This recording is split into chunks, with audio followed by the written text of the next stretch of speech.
Welcome to Brighter Morning with Bo.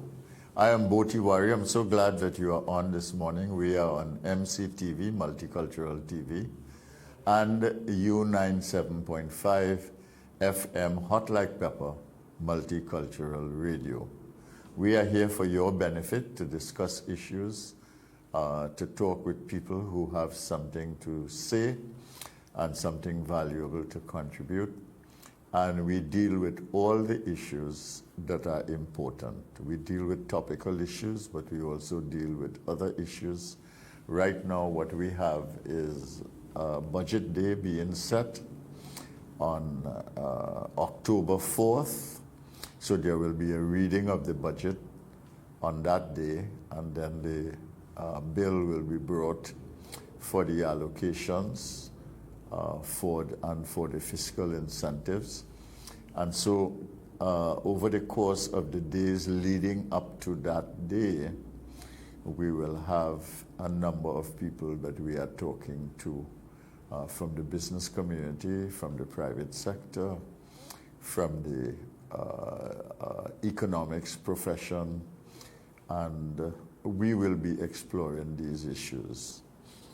The big story today is clearly the Police Service Commission and the difficulty that they are having during this period over the appointment of a commissioner of police. We have a situation in which one member of the Police Service Commission has resigned. We also have a report in the newspaper today in which a second member of the commission has written to the chairman indicating his concern about processes and how matters have been dealt with in the Police Service Commission. We learned from the newspapers today that a list was in fact prepared and was being taken to the president's house, but that list was not delivered to the president.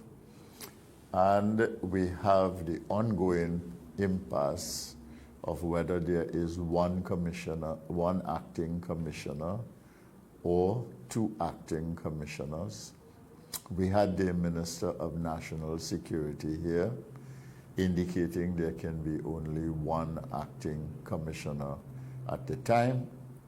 And we have a situation in which the former commissioner of police, whose contract ended on August 17, is indicating that he has been legitimately appointed by the Police Service Commission, and that the acting commissioner at the present time is acting for the appointed acting commissioner because the acting commissioner, that is Mr. Griffith, was out of the jurisdiction of Trinidad and Tobago. So this is what you might call an unholy mess. I mean, we have a national security situation here that is quite troubling in the country. We have a situation in which border control is a problem. We have a coast that is very porous. I think all of us know that, and that is one particular issue.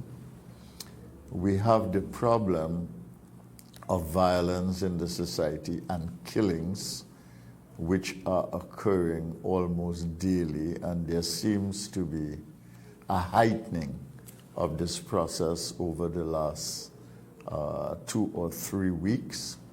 And we've had a situation in which one gang leader, whose nickname was Bombay, and a pretty well-known gang leader. However, I must say that he was never convicted of any crime during the time that he was alive. That man, who is known as Bombay, was literally executed on the streets of this country, on the highway actually. So we have this crime situation and we have this impasse about who is commissioner, and we have the differing views of the Minister of National Security, the former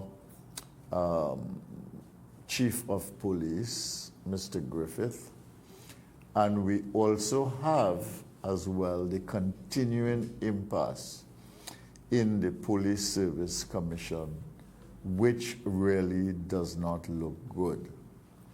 And then in addition to that, we have two cases before the court. One case has to do with a private citizen taking the matter to court to ask the court to determine whether the Police Service Commission had the power to appoint any acting commissioner of police in the first place. So that is the first issue. And then the second issue is that you have a court case in which the complainant is Mr. Griffith, and he has taken the matter to court to ask the court to determine whether on the basis of his first appointment and his subsequent letter from the Police Service Commission indicating that he should not immediately, should not return to work until an investigation is conducted. He is testing whether they have the authority to do that and whether they can, in fact, quote unquote, suspend him until the investigation is complete. The investigation, it seems, has to do, based on the conversation here with the Minister of National Security, has to do with the fact that the National Security Council made available to the Commission information that the Commission then took into account, and in this case it might be the chairman, because there is talk about non-consultation on this matter and differences of opinion as to how that commission should have proceeded, who should have been appointed, how much discussion should have been held, etc. And on the basis of that, an investigation was launched. So it is controversy all around. It is a kind of commerce situation, and we wait to see what happened. I just want to close on this by saying that the leader of the opposition has called unequivocally for the resignation of the entire Police Service Commission. And she has said so forcefully as a matter of constitutional propriety. Mm-hmm. Yes, we have somebody on the line. We'll talk to him. You have somebody on the line? Yes.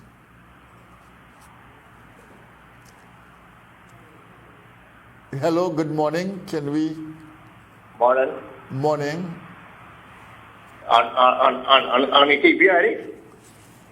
Yes, we are hearing you, yes. All right. Good morning, mister.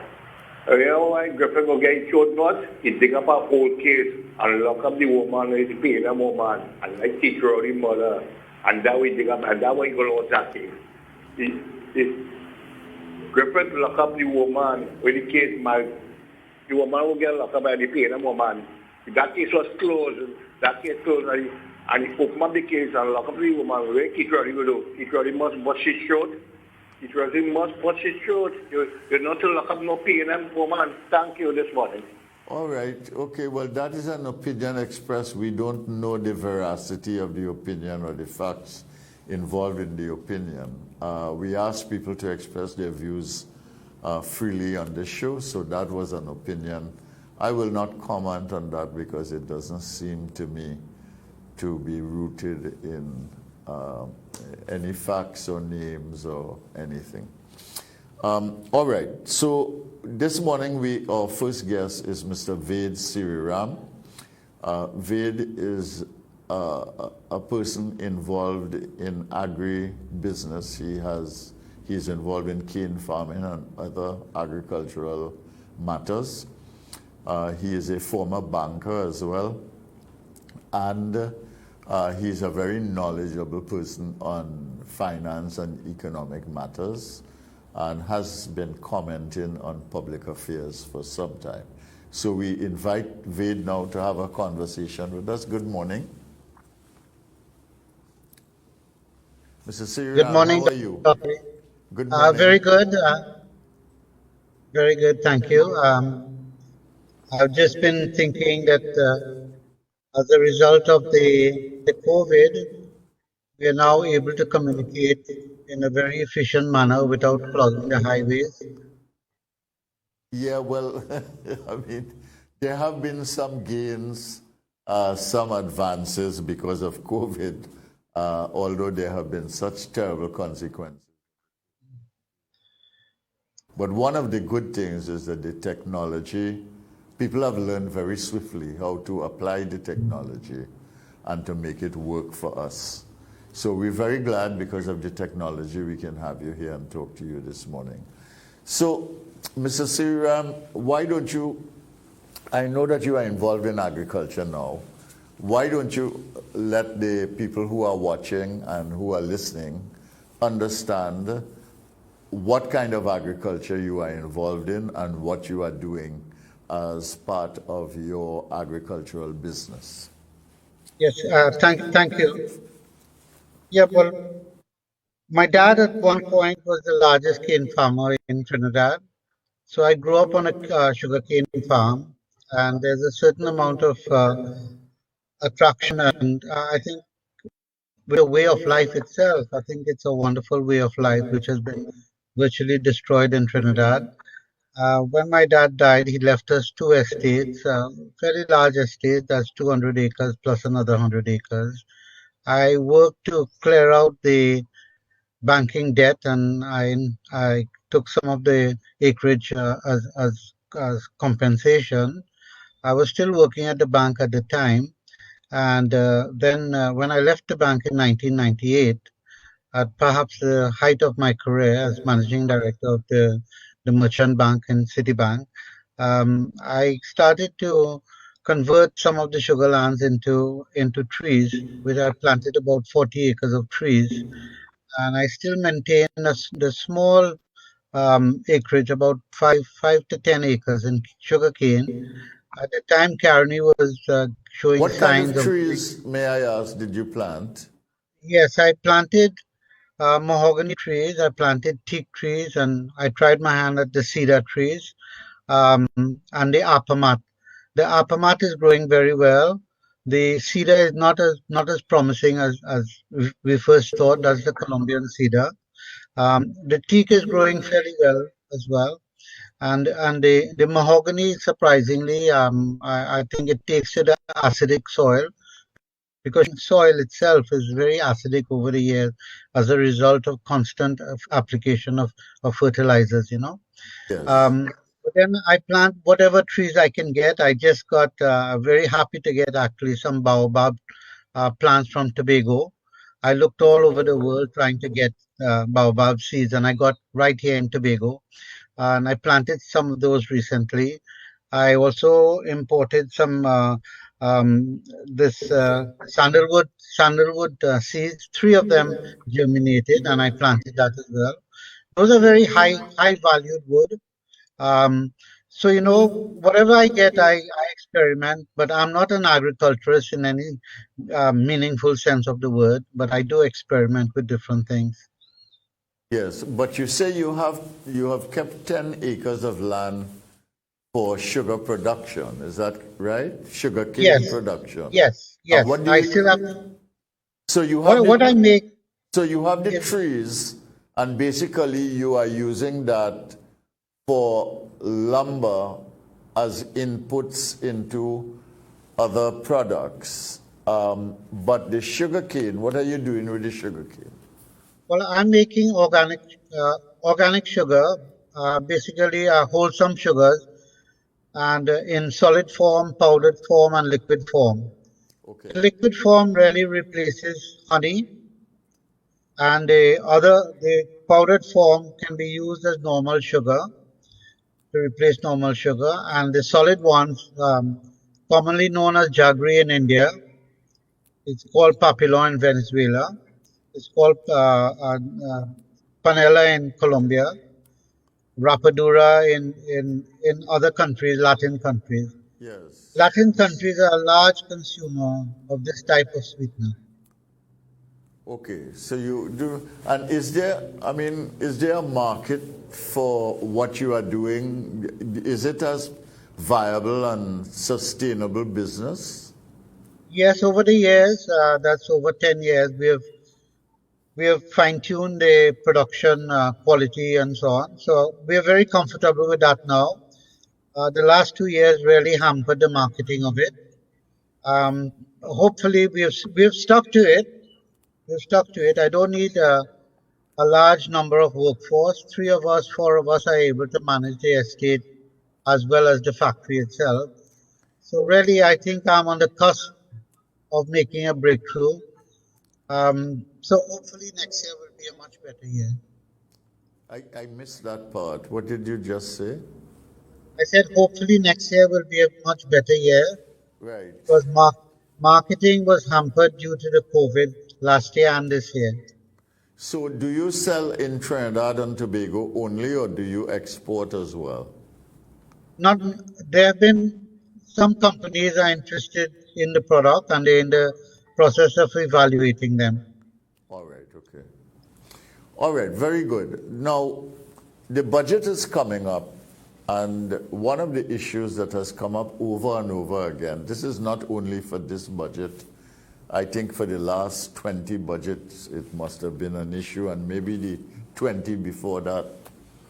But this issue of agriculture and agricultural production and food production, first of all, from an import substitution point of view, to produce more so that we can have available food here. And secondly, to reduce the import content of our food, because we spend over $6 billion we spend on the importation of food alone in the country. And the second thing is that if you had a significant production system in Trinidad and Tobago, then we could not only add to our food security situation, our food production situation, our food available situation, our import substitution situation, our foreign exchange conservation situation, but we could also export and earn foreign exchange. We could export raw agricultural produce, but we could also do a lot of agro-processing, expand that, expand the markets, expand the exports, etc., and make agriculture an important part of the Trinidad and Tobago economy. What are your thoughts on that as someone active in agriculture and someone alert to the issues of development in Trinidad and Tobago? Well, Dr. Tiwari, I do hope the budget presentation starts off with the statement you have just made. We talk about diversifying the economy, and essentially, this economy has grown up on dependence of oil and gas. For years, we know that we cannot leave all our eggs in one basket, and therefore we have to ask ourselves, diversify to what? While some of us say, look, let us diversify and now depend on tourism, that's a non-starter. Secondly, they say, let us get involved in IT. We are late in the game and we don't have any distinctive competence in Trinidad. The only reasonable and practical thing left for us is agriculture, agro-processing, recycling. Another heading I would like to introduce is local content policy. And we can also develop our local tourism market, which we can bring it to a level of international standards, and only then look at tourism as an export potential. So coming back to your initial comments regarding agriculture, that has to be number one. Okay. It is just not a matter of allocating another $1 billion to the Ministry of Agriculture. They will just spend that on administrative effort and expenditure, and very little of it will be translated to really boosting agriculture in Trinidad and Tobago. Unfortunately for us, and we have boxed ourselves into this corner, government has to make two significant policy decisions. You cannot diversify the economy with an overpriced dollar value. In other words, our TT dollar is highly overvalued. Secondly, we have to introduce some form of negative listing to give room and give oxygen to the agricultural sector so that they can be protected initially until they come on their own. So those two policy decisions have to be taken by government. Government, however, let us look at the devaluation of the dollar. In previous years, when government devalued the dollar, they were actually earning more US dollars than government expenditure on US dollars. Over the years, that equation has changed.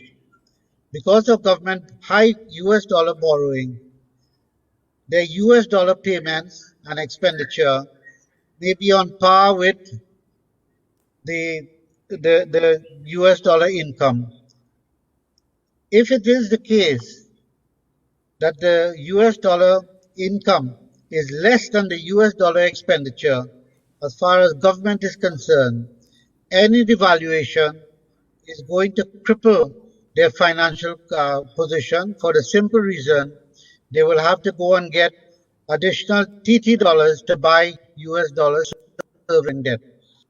So they have been in a bind for a number of years because of that fact. In the 90s, when they devalued, government was earning more US dollars than they were spending US dollars. So the situation has dramatically changed, and that is one reason they're very reluctant to devalue. But they're holding the exchange rate at 6.7 to 1, the official exchange rate. But we know the black market has moved that to more between 7 and 8 TT dollars to 1. So the market is taking the exchange rate in its own direction. Government has to recognize it and put it at such a rate and fixed rate. I do not advocate floating rate for small economies such as ours. But once they do that, you will definitely see an increase in local production in a variety of industries, including agriculture. Okay, most people would not, talking about ordinary people, there are different views by economists and so on, but most people would not agree with you, ordinary people, that we should go back to negative listing, which existed here in the 1980s. And they would probably favor other things, which is that we have a foreign exchange crunch.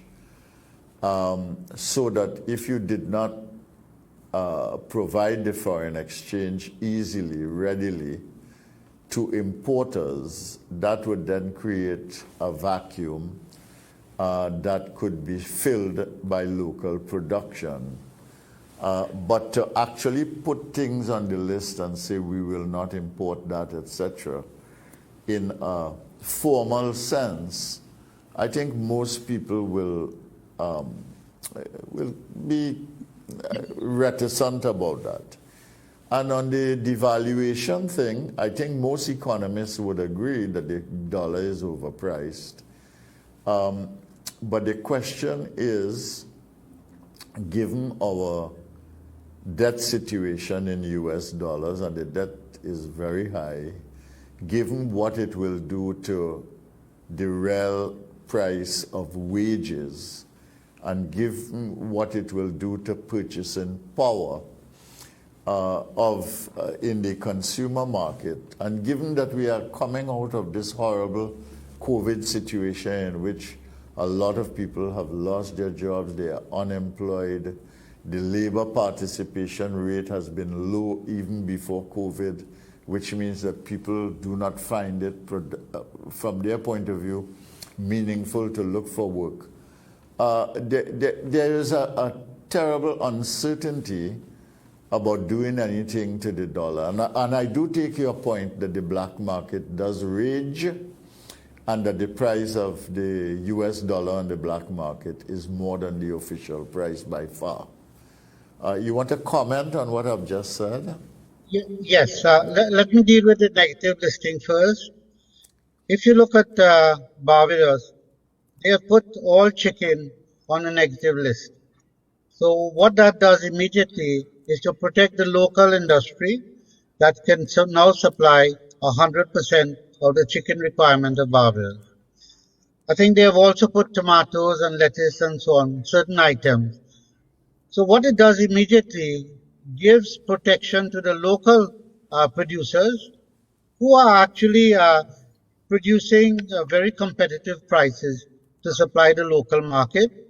What it does, it also gives them the assurance that they will be protected, and therefore whatever investments they make, that they can continue for the long term. So I don't know if you remember, Dr. Tiwari, that when Minister Mohammed was the Minister of Agriculture, we had put tomatoes on the negative listing, and suddenly we are able to supply our requirement. If we do not look internally to supply our food requirements, then I think we are missing the bus, and we are going deeper and deeper into a hole where I think it will be very difficult for us to extricate themselves. Because once you start producing locally, you ensure the increase in employment, which is what we are looking for.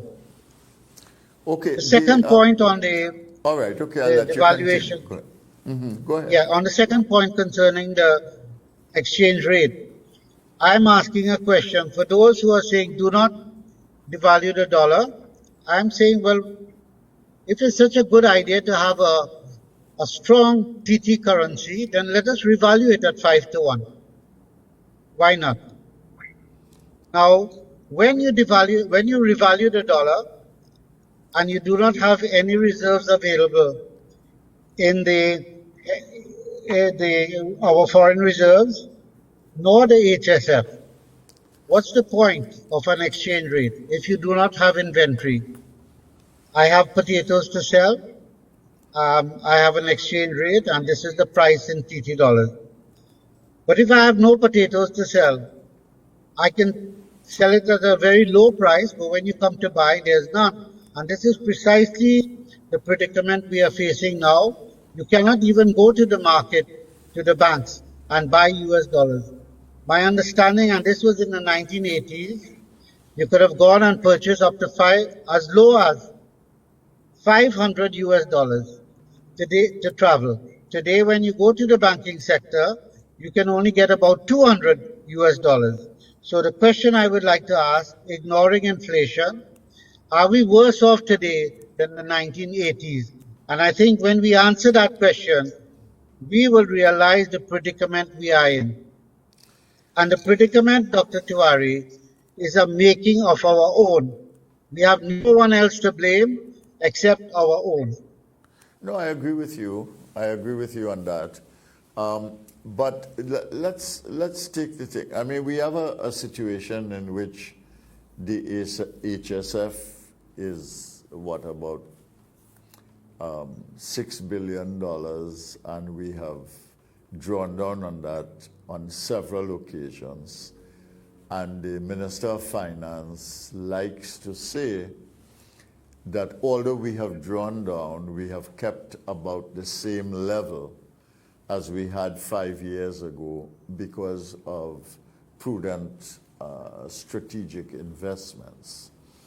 And then we have about maybe just under $7 billion in the foreign reserves, and we have now the potential for drawdown of another 644 million from the IMF, at least in principle.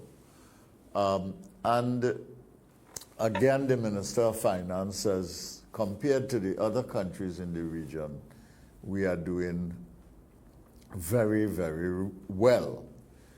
But the truth of the matter is that given the balance of trade, given the drop in energy production, and even with the relatively good prices now for commodities, we have a shortfall in revenue and we have a shortfall in foreign exchange earnings in the country, which does not seem to be able to be met by production and productive systems outside of the energy sector.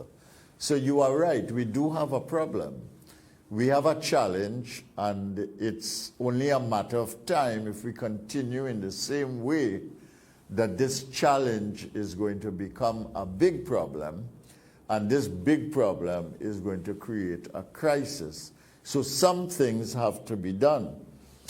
But the question is whether, in fact, you use a negative list in the formal sense, and whether you devalue in an official sense, which is what they would have to do now, because you do have a situation of a black market raging in the country.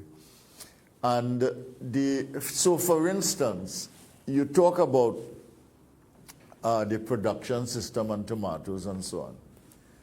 I mean, KFC and the other chicken outlets in Trinidad and Tobago, and Trinidad and Tobago is the highest per capita consumer of chicken in the world. That's a known fact.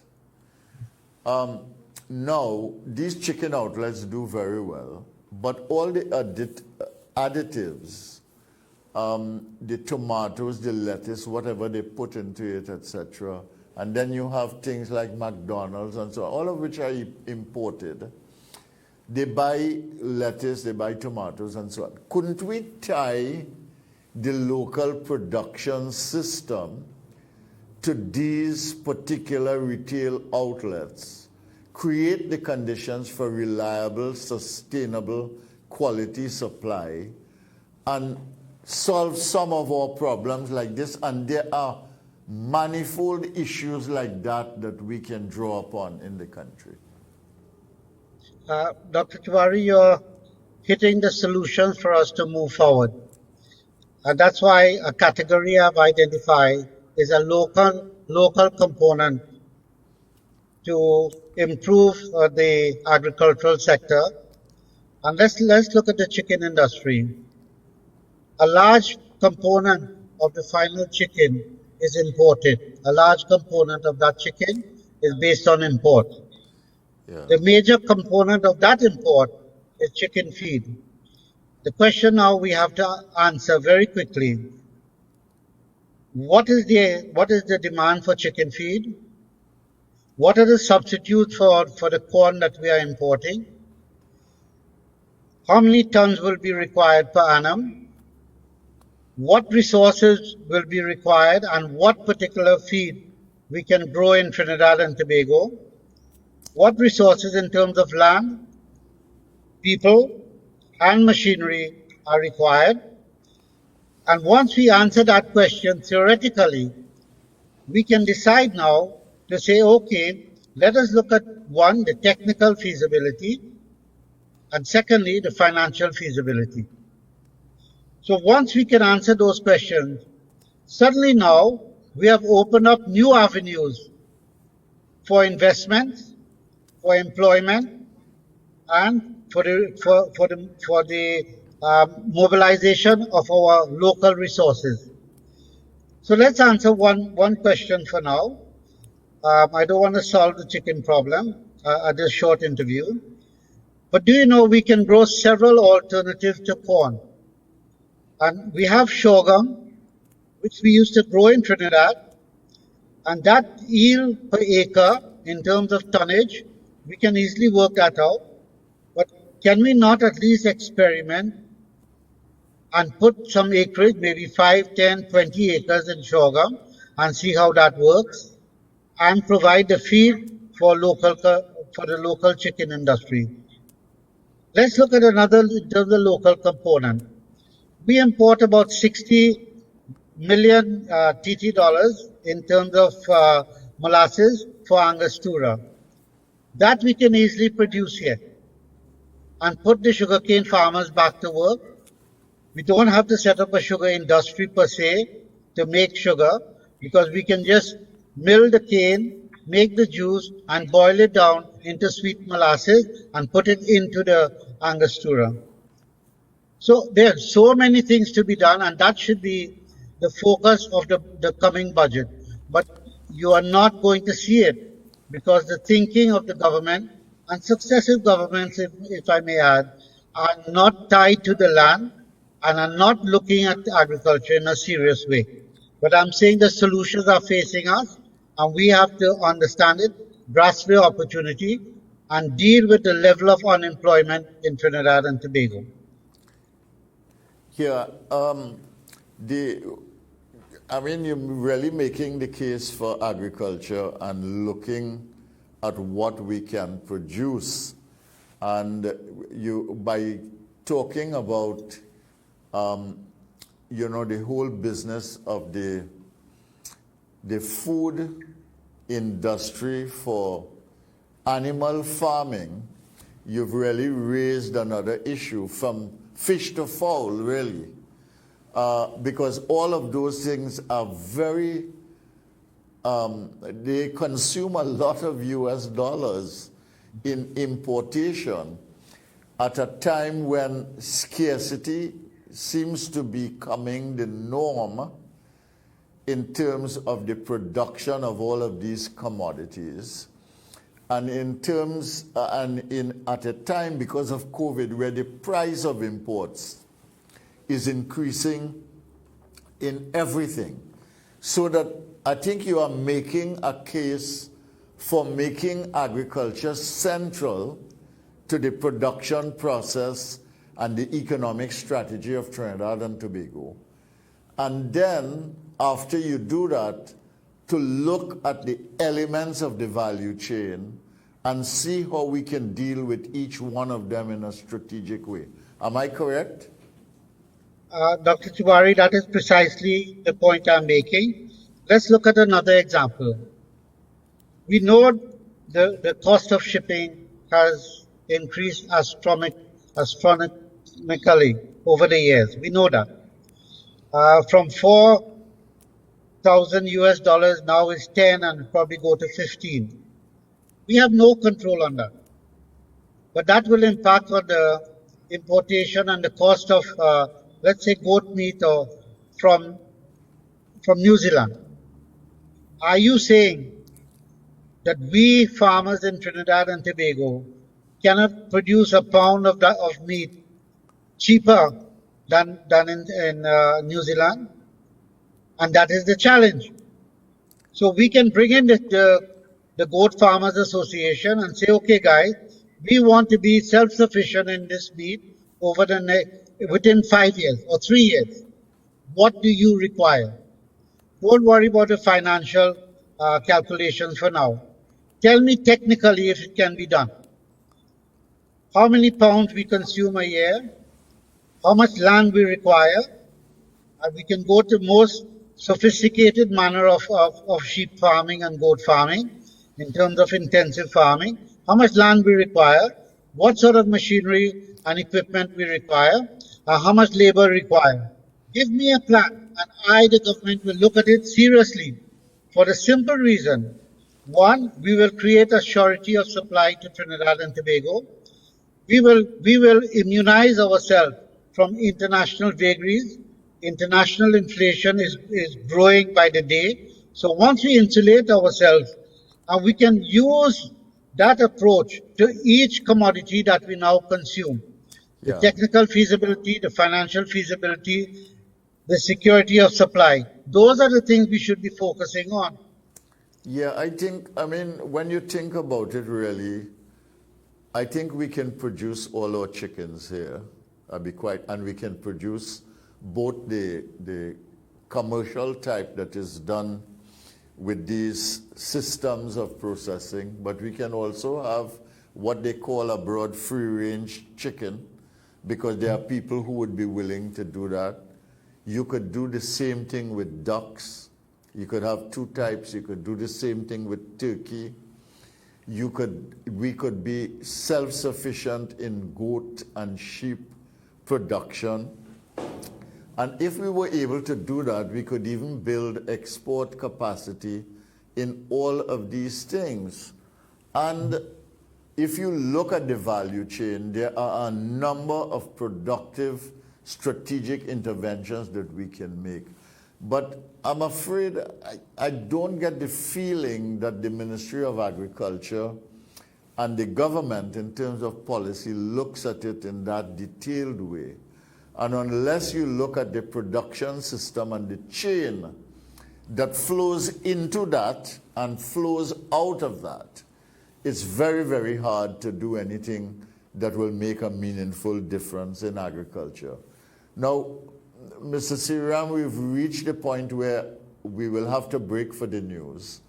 But I want to give you the opportunity, if you had to choose, let's say 3 or 4 things that the budget should not ignore in this 2022 budget that will take us from October 2021 until September 2022, a 12-month period of action.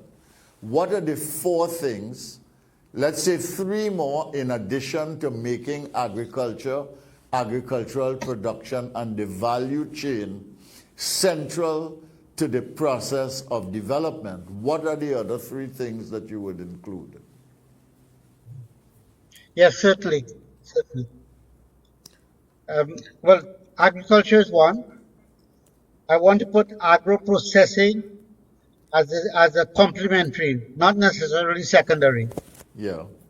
Because agro-processing will address several issues that we face. One, during the rainy season, we produce an abundance of crops, vegetables and so on. And then in the dry season, there's a huge pause, and therefore we run into that cycle. How do we break the cycle? We break the cycle by developing processing, agro-processing.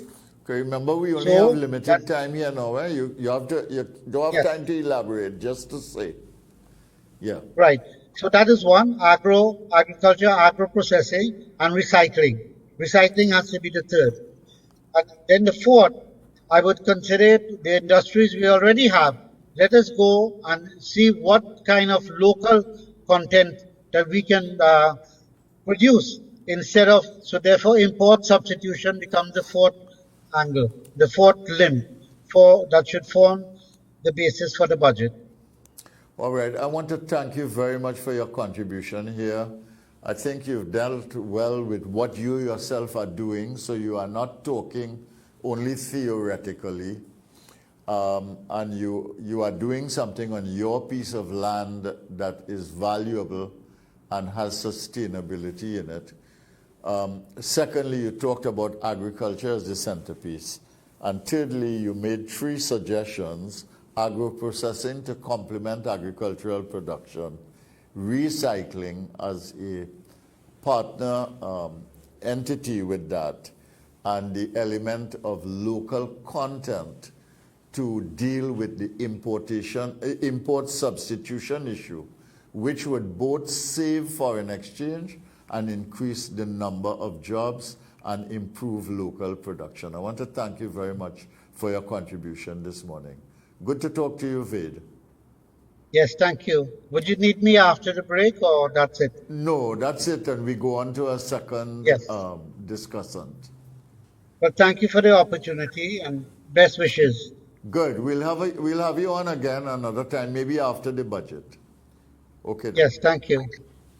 All right then. This is Brighter Morning with Bo. I am Bo Tiwari, and thank you for watching. Thank you for listening. MCTV U97.5 FM Hot Like Pepper Radio. We move now to the news with Chanel Alciran.